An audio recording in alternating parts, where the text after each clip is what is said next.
अगर शिव से आपका मन बार बार जुड़ने लगे तो शिव अच्छे लगने लगे। हम लोग को शिव अच्छे लगते नहीं। हाथ देता होता है इसलिए बढ़िया बाप है, वो बात ठीक है, नहीं दिया तो बस खत्म। लोग नहीं कहता बेटवा साहब, अरे बाबूजी से जब मांगो तब दे देते हैं, इसीलिए फिट है हमारा बाप। और नहीं दिया साला बुढ़ा बकर बकर करते रहता। महादेव के साथ भी यही, हम लोग बर्ताव भी वैसा ही करते हैं महादेव के साथ जो अपने घर के बूढ़े बुजुर्गों के साथ करते हैं। एक कमरा, बेटा कमा रहा है बढ़िया है, एक कमरा दे दिया, हमने देखा एक कमरा दे दिया घर के एक साइड में, माँ या बाबूजी उसमें रहते हैं, समय पर खाना मिल गया, जरूरत हुई तो दवा भी चली गई। घर के किसी भी आयोजन में उससे राय नहीं ली जाती। घर के दैनिक कार्यक्रमों में उससे कोई परामर्श नहीं लिया जाता। बाप आज खाएगा क्या, यह डिसीजन बहू लेती है या बेटी लेती है या बेटा लेता, उसे नहीं पूछा जाता। कहे कि अब तो 70 साल का हो गया, सब पूछ के कहा होगा जे दे दो साल खाएगा। क्या आप महादेव के साथ ऐसा नहीं करते हैं? घर में एक पूजा घर बना लिया, कोई है जो जल चढ़ा देता हूं या प्रणाम कर लेता हूं या अगरबत्ती जला देता हूं, आपको कोई मतलब नहीं है।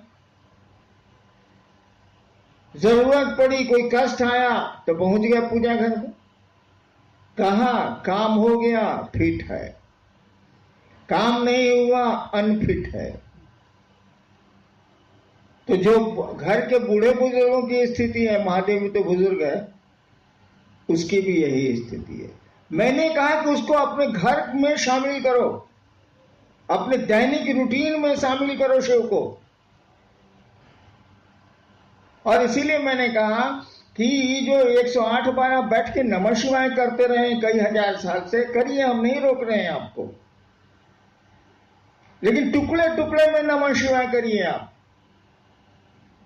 इस पर सवाल भी हमसे लोगों ने किए कि 5000 साल, इतना हजार साल से 108 बार सभी मंत्रों का जप होता है, कि टुकड़े टुकड़े में आप काहे कर दिया?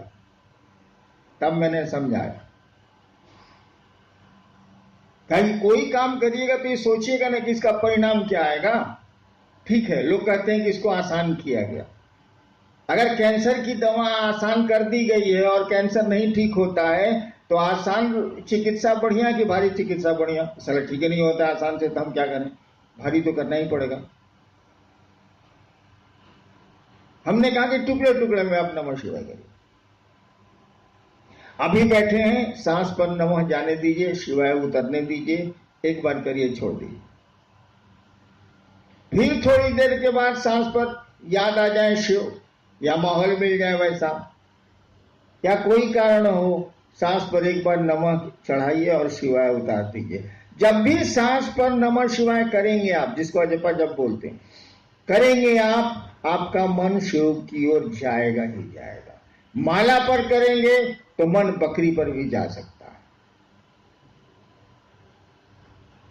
अन्य कामों में भी जा सकता है। लेकिन ये लोग कहते हैं कि नमः शिवाय करते हैं, मन ही नहीं ठहरता। हमने कहा जरा एक बार नमः शिवाय करिए तो ठहरता है कि नहीं ठहरता है? ठहरेगा ही ठहरेगा।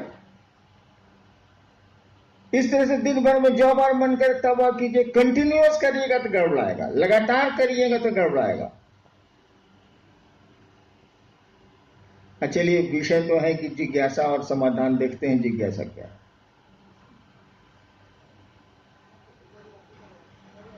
नहीं बेटे, क्या चाहिए? नवादा वारसलीगंज से हैं। शिव कार्य में हम कैसे आगे चल पाएंगे? परेशानी तो आती है, साहब दया कर दीजिए। आधा बोल गए, ये परेशानी आती है और परेशानी जाती भी है। इस जगत में कोई चीज ठहर नहीं सकती है। जगत शब्द का अर्थ ही होता है, जंगम धातु से बना है जो चलता है। जंगम का अर्थ ही होता है, जंगम का मानी होता है जानवर जो चलते हैं, स्थावर का मानी होता है पेड़ जो एक जगह खड़े रहते हैं। जगत उसी धातु से बना है, यानी यहाँ कुछ भी नहीं ठहरता, सब गुजर रहा है। World is a passing show, ये गुजरता हुआ तमाशा।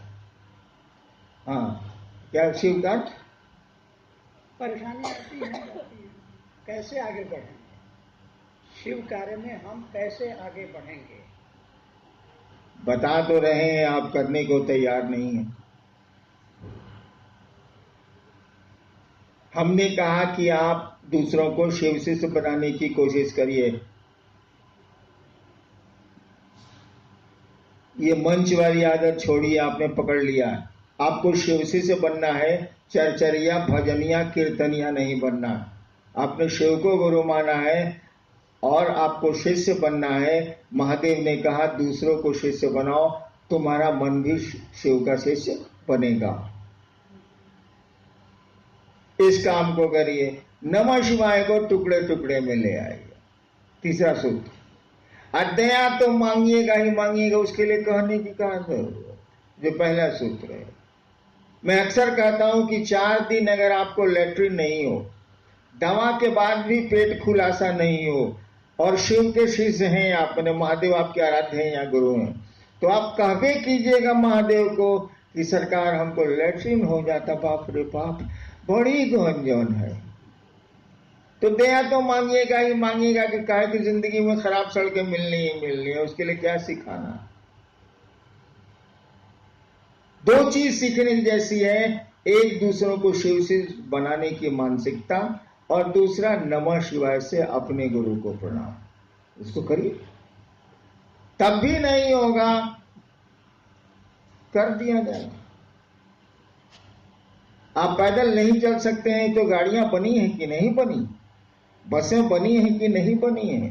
अध्यात्म में भी बसें हैं, गाड़ियां हैं, चलिए तो भाई साहब, चलने की मानसिकता में तो आइए भाई साहब। अब आपको अब धनबाद जाना ही नहीं है तो कोई बस लाए, ट्रेन लाए, जहाज लाए, क्या फर्क पड़ता है।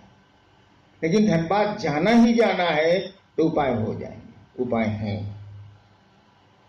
नेक्स्ट जी, मान्य है कि गुरु भाव सत्ता है, उनका शिष्य होने के लिए शिष्य भाव देना होगा। क्या जगत गुरु की शिष्यता में भाव आवश्यक है?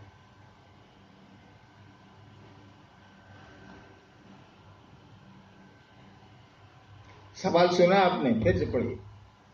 मान्य है कि गुरु भाव सत्ता है, उनका शिष्य होने, जगत गुरु का शिष्य होने के लिए क्या भाव जरूरी है? बिल्कुल सही है कि गुरु भाव सत्ता है, पिता भाव सत्ता है, पुत्र भाव सत्ता है, माँ भाव सत्ता है, बेटी भाव सत्ता है, माँ बाप सब भाव सत्ता है। ये संबंध भाव पर ही टिकते हैं, लौकिक हो या पारलौकिक हो। अध्यात्म कहता भी है कि भावे लभते देवता, भाव से देवता उपलब्ध होते हैं। अध्यात्म का सूत्र ही है भावेन लभते देवता, भावेन देव दर्शनम, भावेन परम ज्ञानम तस्मा। हाँ, उसकी इसीलिए भाव का अवलंबन करो, ये सही बात है। लेकिन एक बात बताइए, आप लोग कर रहे हैं फटाफट, पर जल्दी जल्दी स्वीकार, जिसको समझा रहे हैं उसके पास भाव है क्या? आपके पास हो सकते हैं, उसी के तहत आप घूम रहे हैं, लोगों को शिव से बना रहे हैं। जिसको बना रहे हैं उसके पास शिव के प्रति भाव है क्या? नहीं है। और उसका इंतजार भी आप नहीं करते कि भाव है कि नहीं है। आप केवल इतना ही देखते हैं कि वो स्वीकार कर लिया कि हम शिव को गुरु मानेंगे, और कह दिया कि हम 3 को काम करेंगे, आपका काम खत्म, आगे बढ़िए, यही ना है। उसके पास तो भाव नहीं है। और कहा गया गुरु भाव सत्ता है, तो आपकी मेहनत बेकार चली गई ना भाई साहब, कि नहीं चली गई? मेहनत बेकार नहीं गई। देवताओं से जुड़ने के लिए भाव की आवश्यकता है, बिल्कुल सही है। गुरु भी भाव सत्ता है, ये भी बिल्कुल सही है, लेकिन आपको निर्णय लेना होगा कि आपका गुरु है कौन, आपका मास्टर है कौन। आपका गुरु है शिव, जो गुरुओं का गुरु है, उससे बड़ा गुरु हो ही नहीं सकता है, वो ईश्वर गुरु है। ईश्वर है इसलिए गुरु है। और गुरु की एक खूबी क्या होती है, शिष्यानुभूति की जिन्होंने पढ़ी होगी उनको पंक्ति याद होगी, गुरु अपने शिष्य के मानसिक तल पर आकर उसे आध्यात्म की ऊंचाई में ले जाते हैं। बाकी जो भी हो, लेकिन इसका अर्थ उसका यही है, गुरु अपने शिष्य के मन के तल पर, ऐसे शब्द हैं, मन के तल पर उतर के ले जाना पड़ेगा। अब लड़का को बुझ रहा है तो उसको आप एबीसीडी कैसे समझाइए, कौन से शुरू कीजिए। तो गुरु का नियम है, शिक्षक का भी यही नियम है, वो विद्यार्थी के स्तर पर उतर के उसको टानता है। गुरु भी यही करते हैं। अब शिव को आपने गुरु माना है, वो ईश्वर गुरु है, सबसे बड़ा गुरु है वो, और वो आपके तल पर उतरेगा तभी ना ऊपर टानेगा, नहीं टानेगा कैसे? बहुआ पकड़ेगा तब ना खींचेगा, आपके ब्रेन को, आपके मन को पकड़ेगा तब ना ऊपर ले जाएगा आध्यात्मिक ऊंचाई पर। जब शिव गुरु होते हैं तो भाव के स्तर पर नहीं, विचार के तल पर भी उतरते हैं। और नीचे करूं मैं, वो विचार नहीं, कुविचार के तल पर भी उतरते हैं। ठीक है, गुरु भाव सत्ता है, शिव भी गुरु के रूप में भाव सत्ता है, लेकिन गुरु के रूप में उस भाव सत्ता को विचार और कुविचार के तल पर, गलत विचार, कुविचार के तल पर आना पड़ता है अपने शिष्य के लिए, तब आध्यात्म की ऊंचाइयों में धीरे धीरे ले जाना पड़ता है। उदाहरण देख लीजिए, मैं खुद हूं, मैंने शिव को गुरु माना 1974 में, तरह तरह की साधना छोड़ा, कौन कौन धंधा पूजा पाठ में नहीं किया छोड़ दीजिए, लंबी कहानी है। अंत में हमने सोचा अब कहां जाए। कल परसों मैं 10:30 बजे के बाद टीवी खोलता हूं, फिर जिंदगी में खोलता ही नहीं, मैं दिन में नहीं खोलता। तो मैं चैनल बदल बदल के फिल्म खोज रहा था, साला जो फिल्म हम लगावे चाटे साला, जो फिल्म लगावे चाटे साला, जो फिल्म लगावे चाटे साला, सब फिल्म लगा लिए, सब चाट गया। 2 मिनट देख के निहारिका बैठी हुई थी, हमने कहा निहारिका अब क्या करें, हम विवश हैं, अब तो शिव को गुरु मानना ही पड़ेगा, क्या करें साला, कोनो चैनल में बढ़िया फिल्म नहीं, सब छाट रहा। यानी वो घटना मैंने उसमें जोड़ी। तो मैंने शिव को गुरु माना था, किसी के कहने और पढ़ के नहीं, मैंने शिव को गुरु माना था। मेरे मन में एक ख्याल आया कि गुरु भगवान होते हैं तो भगवान गुरु का ही नहीं। रात के 2 बजे श्मशान में एक ख्याल आया था, मैं श्मशान में तो आदमी अकेले बैठता ही है, और मैंने सुना था कि शिव भगवान को कहते हैं, मैंने शिव को गुरु मान लिया। मानने को तो मान लिया भाई साहब, लेकिन मेरी मना स्थिति का आप अंदाज कर लीजिए। तो आपके पास, हमने कई बार कहा है कि आपके पास एक अंग्रेज, आपके दादाजी की एक मोटरसाइकिल है, BSA इंग्लैंड की थी, वो अब खराब है, उसके मिस्त्री भी नहीं मिलते हैं, सामान भी नहीं मिलता है। आप बड़ी चाहत रखे हुए हैं कि दादा की मोटरसाइकिल है, कम से कम दिखाने के लिए, चलने भर के लिए तो बन जाए। आप सब गैरेज में गए हैं, मोटरसाइकिल के गैरेज में, और सबने पैसे लिए हैं और किसी ने ठीक से नहीं बनाया। आपको मालूम होता है कि एक बूढ़ा मिस्त्री है जो अब मोटरसाइकिल नहीं बनाता है, लेकिन है वो बड़ा पुराना, महादेव है वो बड़ा पुराना। आपको अब शौक है मोटरसाइकिल बनाने का, तो क्या करिएगा, जाइएगा ही जाइए। वहां ले जाके मोटरसाइकिल आप लगाते हैं, पूछता है, क्या तुमको भरोसा है कि मैं मोटरसाइकिल बना दूंगा? अब बनवाने के लालच में भले कह दिए हो है, मनवा कहेगा ये पे चुटका बनाओ, सॉरी माफ करिएगा, ये साला क्या बनावेगा, सब पैसा लेके उल्लू बना दिया, ये बुढ़वा क्या बनावेगा साला, एको को मोटरसाइकिल इसके कारखाने में हिले नहीं है। लेकिन उसने कहा कि बहू आप 2 दिन के बाद आइए। आप गए, मोटरसाइकिल मारा, एक ही भन से स्टार्ट हो गई। कहा कि ले जाइए। आपने पूछा कितने पैसे हुए? उसने कहा कि मैं अब मोटरसाइकिल बनाता नहीं, मैं पैसे नहीं लूंगा, तुम जाओ। अब आप उस मोटरसाइकिल से चले कुछ दिन, मस्ती से शहर देखता रहा कि साला बाबा दादा आदम जमाने का मोटरसाइकिल चला रहा है, जे जो है से देखे साला उसको। हाँ, नई चीजें खूबसूरत होती हैं तो पुरानी चीजें भी खूबसूरत होती हैं। अब कोई कहेगा कि मेरी मोटरसाइकिल खराब है,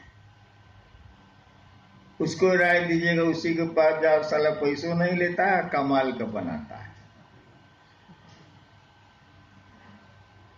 तो मैंने भी शिव को गुरु माना था, तो ये सोच के माना था कि साला और गुरु तो बेईमानी करेगा तो पंफलेट भी छाप सकते हैं उसके खिलाफ। ये महादेव का बा करेगा, कुछ नहीं देगा तो साला उसके खिलाफ पंफलेट छापेंगे तो पब्लिक है मारेगा साला। सचमुच में मैं सोचता था, और क्या क्या धंधा नहीं करता था कि शिव हमारा कुछ भी बिगाड़ ले। बनाने का तो कहां सवाल, बनाने की बात आदमी तब सोचता है विश्वास हो, भरोसा हो। मुझको कुछ था ही नहीं, मैं सोचता था कि कुछ हो इसको पावर है तो मेरा बिगड़ेगा, बिगड़ो। जितना उल्टा काम आप शिव पूजा में जो करते हैं, ठीक मैं उसको उल्टा कर रहा हूं, बिगड़ो। आइए अब उसी बात पर, विचार से शिव गुरु से जुड़ा जा सकता है। हमने कहा कुविचार से भी जुड़ा जा सकता है, उनके बारे में गंदे विचार हो तब भी जुड़ा जा सकता है। शिव देवता से नहीं जुड़ा जा सकता, शिव गुरु से जुड़ा जा सकता है, क्योंकि वो तो जानता ही है कि विद्यार्थी सलाम को करिए भी करेगा, इसको पढ़ने का मन नहीं करता। इसीलिए मास्टर तो अपनी जिम्मेवारी निभाएगा, कैसे पुला के आपको पढ़ा कर कलेक्टर बना देगा। तो शिव भी जानते हैं कि जगत का प्राणी है, जीव भाव के आकर्षण में है, शिव भाव में कैसे जाएगी, कैसे आगे अच्छा लगे। और तब वो विचार करेंगे कि सुंदर विचार शिष्य के नहीं है, तो हमारे सुंदर विचार हो ही जाए तो तहार कौन जरूरत बाबू, हमार कपड़ा साफे बा तो धोबी क्या कहे जाए। जब सब ठीक ही है तो गुरु के पास क्यों जाएंगे हम? या तो सब गड़बड़ है, सब कुछ विचार भी गड़बड़ है, भाव तो बहुत ऊपर की चीज है, भरोसा होगा, विश्वास होगा तब न भाव जगे, तब भी वो जुड़ते हैं। और मैं इसका उदाहरण हूं, केवल मैंने सोच लिया था कि मेरे पास अब कोई चारा नहीं है, सारा टीवी चैनल में कोनो बढ़िया फिल्म नहीं है, अब क्या करें हम बाप। मैंने शिव को गुरु मान लिया, पूरी तरह निराश, हताश, महादेव के प्रति जितने दुर्भाव हो सकते हैं मेरे पास थे।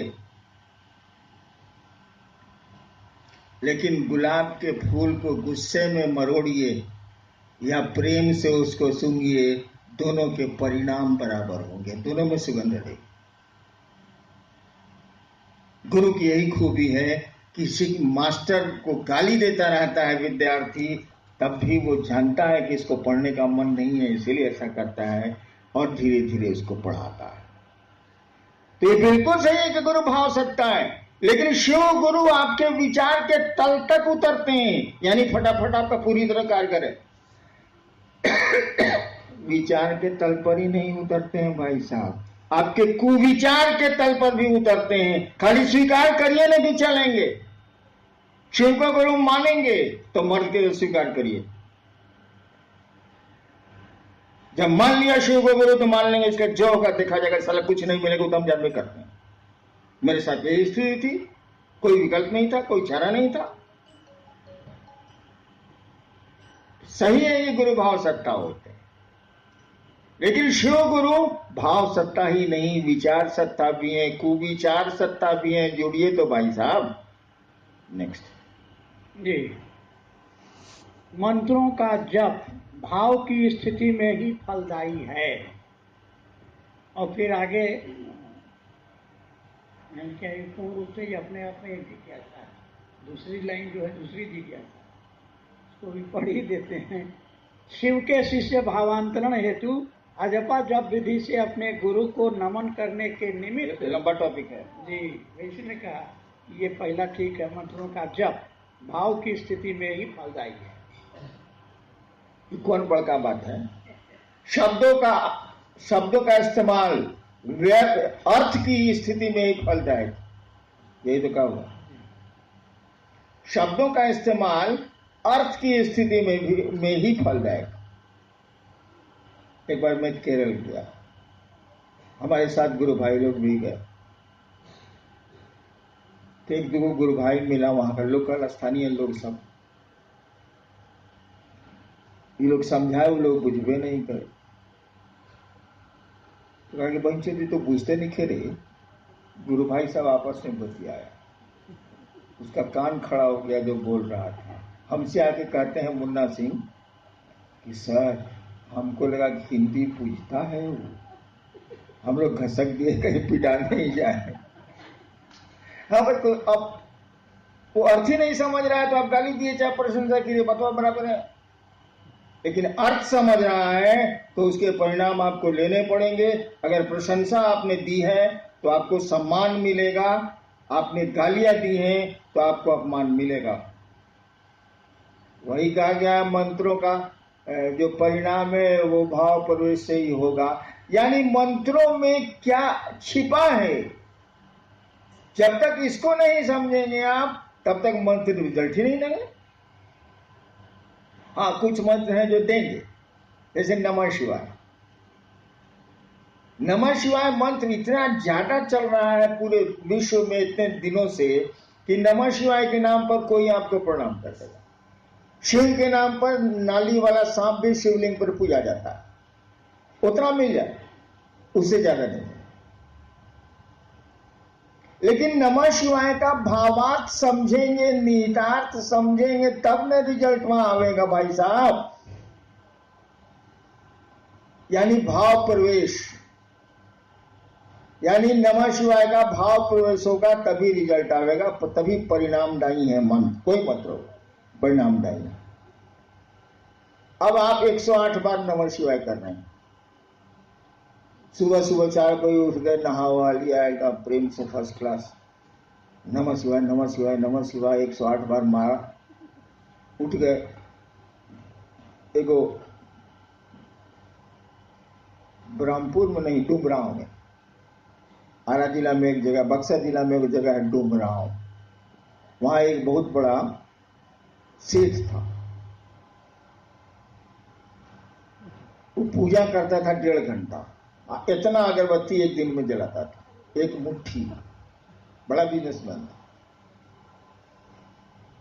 एक दिन पहले 3 गो मुंशी को भेजा कि तुम बक्सर चले जाओ, तुम आरा चले जाओ, तुम ब्रह्मपुर चले जाओ, अट्ठा गाता में कि हमारा पैसा लेके आओ, जाओ। वो बोला है बनिया के देंगे। दूसरे दिन वो पूजा कर रहा था, करता था ओम जय जगदीशर, ओम जय जगदीशर, ओम जय जगदीशर, 1.5 घंटा कर रहा था वो, अगरबत्ती जला के पूजा कर, पूरा पूजा कर फोटो लगाया हुआ था। सही घटना बता रहा हूं। उसी समय मुंशिया आया, एक जो बाहर भेजा था वो आया, दूसरा आया, तीसरा आया। दूसरे दिन की बात है, अभी लोग सोच रहा है कि 1.5 घंटा मालिक पूजा करेंगे, तब तक बहुत काम है मेरा, फिर बिगड़ेंगे क्यों, काम कहीं नहीं हुआ। तो सोचा कि पूजियों में बोल देते हैं कि क्या हम लोग गए थे तो क्या हुआ। एक बोला कि मालिक गई रही है बक्सर, कल सब 20 तारीख के दे पैसा। अब वो कर रहा है हरिओम हरिओम हरिओम हरिओम हरिओम हरिओम हरिओम, जोते से बोलता था। जैसे ही बोला कि 20 तारीख के बहनचो धरियोम, बहनचो धरियोम, मादचो धरियोम, मादचो धरियोम, साला कहा था पैसा देने को, मादचो जिसको देगा भोसड़ी वाला, साला हरिओम हरिओम हरिओम हरिओम, तेरी माचे दो हरिओम हरिओम हरिओम। सही घटना मैं बोल रहा हूं। तब तक दूसरा मुंशी बोला, गए थे हुजूर बिहिया, वो बोला कि 25 को आइएगा। तेरी बहन के चोले सला हरिओम हरिओम हरिओम हरिओम हरिओम, तेरी बहन के चोले तेरी माँ के चोले सला हरिओम हरिओम, आगे बोला था पैसा देने के लिए सला।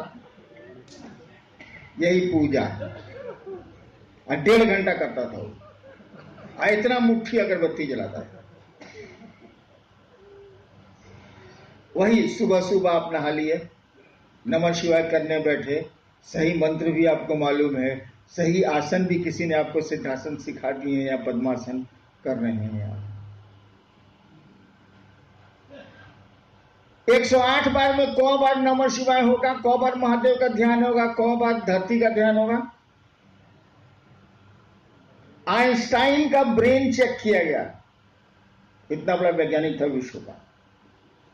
चेक करके मालूम हुआ कि वो कंसंट्रेट कर रहा था 9 सेकंड मैक्सिमम। 9 ही सेकंड वो एकाग्रचित हो ही पाता था, 9 सेकंड से ज्यादा नहीं हुआ हुआ आजकल। तो हम लोग तो आइंस्टाइन का ब्रेन रखे नहीं, तो 4 सेकंड 3 सेकंड तक कंसंट्रेशन होगा। और जब का विधान है कि जो मंत्र होगा उसके देवता का स्मरण भी होगा। जब विधि में समझा नहीं रहा, लेकिन जब का विधान है कि आप होंगे, मंत्र होगा और मंत्र का देवता होगा। मंत्र के यानी गुरु होंगे। तो आप जब कर रहे हैं नमः शिवाय नमः शिवाय नमः शिवाय, अभी बीच में मदद सलाम पहचाने दिया, नमः शिवाय नमः शिवाय नमः शिवाय नमः शिवाय नमः शिवाय। कितना देर नमः शिवाय हुआ भाई साहब? ये जब कितना देर हुआ? और आधा घंटा के बाद 20 मिनट के बाद आपकी पूजा समाप्त होने के बाद धरती में जो फंसे तो फिर सुबह भी पूजा याद आएगी। 24 घंटा में 20 मिनट तो नहीं लगा, 2 मिनट या 1 मिनट भी बहुत ज्यादा हुआ। आपने जप किया नमः शिवाय का 108 बार, तो पूरे नहीं करेगा, गिनती पूरेगी, जप नहीं पूरेगा। किया लौकिक जगत में मन बाकी 23 घंटा जोड़ लीजिए हिसाब रह गया, क्या आध्यात्मिक भाव आ गया? हमने कहा कि तुम टुकड़े टुकड़े में नमः शिवाय। जब भी सांस पर श्वास पर आप नमः शिवाय करेंगे, शिव जरूर याद आएंगे। वो मैकेनिकल हो ही नहीं सकता, मशीन की तरफ कर ही नहीं सकते हैं। सांस पर नमः चढ़ा और शिवाय उतना, शिव याद आएंगे। हम जानते हैं कि आप इसको देर तक नहीं कर सकते हैं। 9 सेकंड तो आइंस्टीन ने था, तो हम लोग कहां हैं? 9 सेकंड। हमने कहा 1 बार करो, 2 बार करो, 3 बार करो। बहुत तुम कबीलाट हो, 11 बार करो। वैसा कबीलाट हम लोग क्या है नहीं, 1-2 को है, लेकिन यहां नहीं आया। लेकिन उससे भी नहीं होता है, सब डपोर संख्या है, झूठ बोलता है।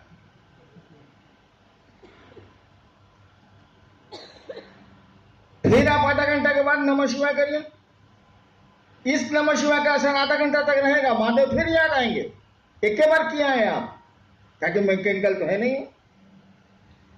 फिर सांस पर नमः जाने दीजिए, शिवाय उतरने दीजिए। इस तरह से 24 घंटे में कई बार आपको शिव याद आएंगे, और जैसे जैसे शिव याद आएंगे, शिव अच्छे लगने लगेंगे, अपना लगने लगेंगे, और नमः शिवाय का भाव प्रवेश होने लगेगा।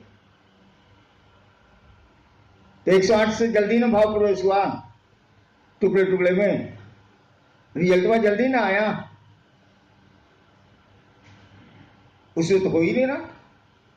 चलिए जी, शिव शिखर के शासन का विरोध करता है। हाँ भाई, हालांकि ये पंक्ति शास्त्र की नहीं है, ये सब मेरी है। मैं खुराफाती आदमी तो हूँ। जिज्ञासु चाह रहे हैं कि आप भी इस पर विस्तार से। मैं अक्सर कहता हूं कि शिव शिखर के शासन का विरोध करता है, यानी अगर बॉस बनिएगा तो उसको ये बात पसंद नहीं।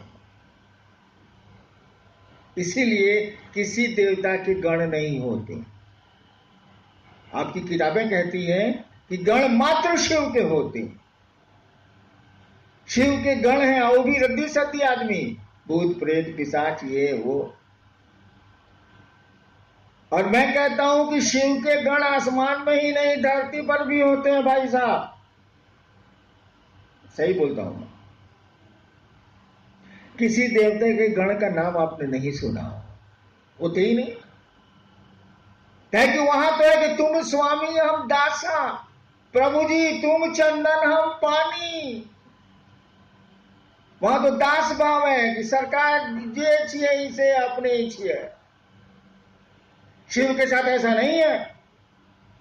शिव कहते हैं कि तुम मुझको देवता समझते हो, मैं तुमको मित्र समझता हूं। इसीलिए जो गण हैं वो शिव के लोग हैं।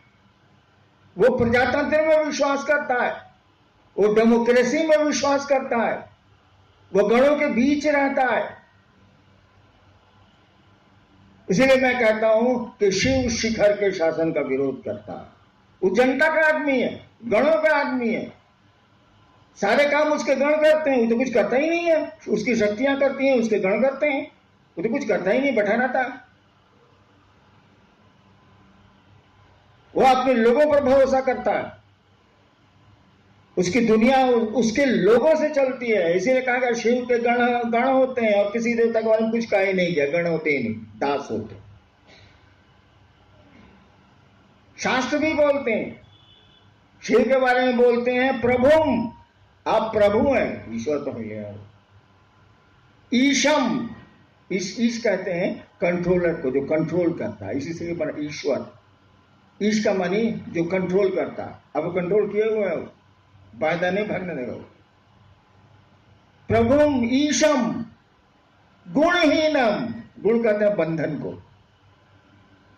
गुणहीनम मतलब आप बस कोई गुण नहीं है, कोई बंधन ही नहीं, आप बंधन मुक्त है। ईश्वर है ही तो बंधन मुक्त है ही। गुणहीनम उलट दिया, अशेष गुण, कोई गुण तुम में नहीं है। अब गुण गिनाएगा तो सारा खत्म नहीं होता। शिव का तो यही पैराडॉक्स है। कहा कि गुणहीनम, आपको कोई गुण नहीं है। हाँ भाई, ईश्वर है तो गुण कहां से आए। फिर कहता है कि अशेष गुणम, जितना गुण गिनाते हैं फिर पहुंच जाता है। अब क्या करें हम।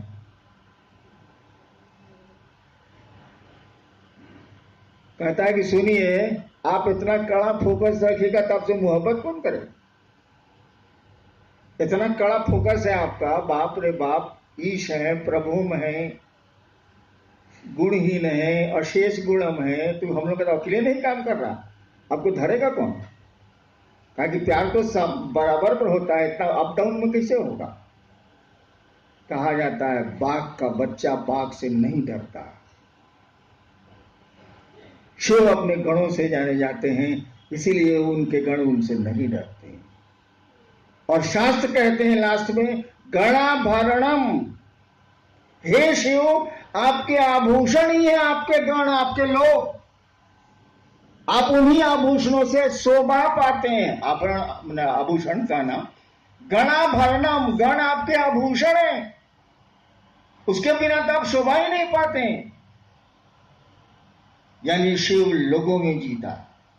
शिव के नाम पर नाली का सांप भी पूजा जाता है शिव मंदिरों में। वो लोगों के बीच जीता है, गणों के बीच रहता है। गण माने आदमी, गणतंत्र से बना है, लोगों के बीच में रहता है। और तब मैंने कहा शिव शिखर के शासन का विरोध करता है। जब भी बॉस बनिएगा अपने को ऊपर ले जाइएगा, शिव की नजर में खटकेगा, क्योंकि वो तो जनता का आदमी है। वो तो जितने नीचे के लोग हैं उनका आदमी, नीचे के लोग मतलब लोग सबका, उनका आदमी है। उसकी अलग कोई आइडेंटिटी नहीं है, अलग कोई अस्तित्व नहीं है। शिव अपने गणों के चलते जाने ही जाते हैं, शक्तियों के चलते जाने जाते हैं। कहा जाता है कि शक्तियां शिव का प्रकटीकरण है, शिव अपनी शक्तियों से जाने जाते हैं। शिव अपने गणों से जाने जाते हैं, अन्य देवताओं में ऐसा नहीं है। भाई हो जाएगा लेट। आइए महादेव का काम करें हम लोग।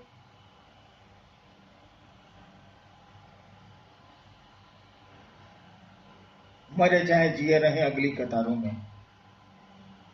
जीवन जय, नहीं तो मरण होगा।